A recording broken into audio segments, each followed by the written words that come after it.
تعد مباراة المغرب وسوريا في كأس العرب 2025 واحدة من المواجهات المرتقبة في هذه النسخة، حيث يجتمع المنتخبان في البطولة التي تقام في قطر، والتي تعد واحدة من أبرز المنافسات الإقليمية في العالم العربي. سيحظى هذا اللقاء بمتابعة جماهيرية كبيرة من محبي المنتخبين ومن عشاق كرة القدم العربية بشكل عام. المباراة بين المغرب وسوريا ستكون فرصة لكل منتخب لإثبات قوته في البطولة، حيث يسعى الفريقان لتحقيق نتائج إيجابية والتقدم في المنافسات نحو المراحل النهائية. المنتخب المغربي الذي يتمتع بتاريخ قوي في البطولات العربية والدولية يدخل المباراة بروح عالية وعزيمة كبيرة بعد مشاركاته القوية في البطولات السابقة. في المقابل، المنتخب السوري رغم التحديات التي مر بها في السنوات الأخيرة على الصعيد الرياضي سيحاول إثبات قدراته والظهور بأداء قوي أمام المغرب.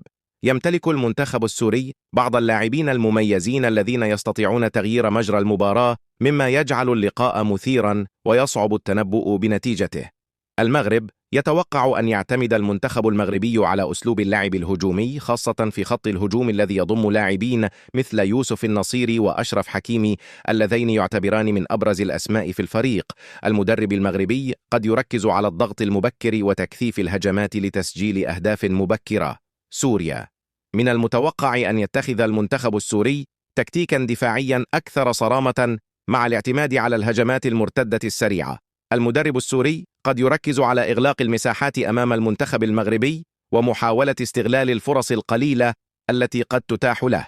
من خلال الأداء العام للمنتخب المغربي في كأس العرب 2025 يبدو أن الفريق يدخل البطولة بهدف رئيسي هو التتويج باللقب. المغرب معروف بتاريخه الكبير في كرة القدم العربية، إذ سبق له أن فاز بالعديد من البطولات في مختلف الأعمار والمستويات. في هذه النسخة يظهر المنتخب المغربي بشكل قوي، حيث يعزز صفوفه بعدد من اللاعبين المتميزين في مختلف المراكز. الفريق يتمتع بتوازن جيد بين الشباب واللاعبين ذوي الخبرة، مما يجعله أحد أبرز المرشحين للقب. على مستوى الدفاع يمتلك المنتخب المغربي خط دفاع قوي بقيادة اللاعبين المحترفين في أوروبا مثل رومان سايس وأشرف حكيمي، بينما يبرز في الهجوم لاعبين مثل حكيم زياش ويوسف النصيري.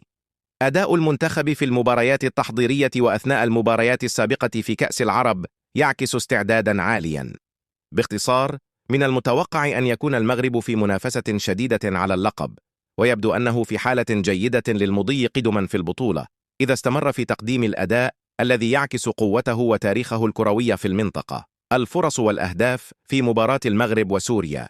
شهدت مباراة المغرب وسوريا في كأس العرب 2025 تنافسا قويا بين المنتخبين، حيث عرفت العديد من الفرص السانحة للتسجيل، خاصة من جانب المنتخب المغربي الذي فرض سيطرته على مجريات اللعب في فترات مهمة من اللقاء.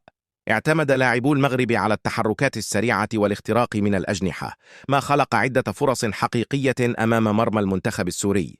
وجاءت أهداف المباراة نتيجة لهذا الضغط المستمر، حيث تمكن المنتخب المغربي من استغلال بعض الفرص بفضل الانسجام بين خطوطه وحسن استغلال الكرات الثابتة والهجمات المنظمة.